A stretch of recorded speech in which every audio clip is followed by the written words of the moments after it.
nk'uko vyasabwe n'umugwi w'igihugu wigenga ujejwe gutegura amatora hisunzwe kandi ivyifuzo vyashikirijwe n'amakungu akarere Uburundi buherereyemwo n'abanyamigambwe bamwe bamwe hisunzwe kandi birirwa shingiro n'iteko rigenga amatora twaraye dufashe ingingo yo kwigiza inyuma amatora y'abashinga amateka n'abahanuzi b'amakomine yarasanzwe atekanijwe kwigerekezo rya 2026 Rusama uno mwaka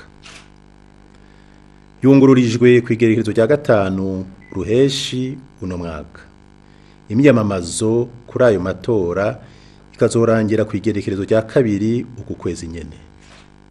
Ivyo rero bikazotuma haba ibisikanya mu nzego kubahirijwe ibiringo bitekanijwe n'amategeko.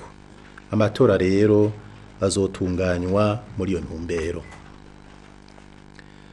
Ni muri iyo ntumbero vyongeye twaburijemwo imigambi mibisha yabifuza intwaro fata kibanza n'izigikenye twisunze y'amasezerano y'amahoro n'ayo gugarika intambara burundu.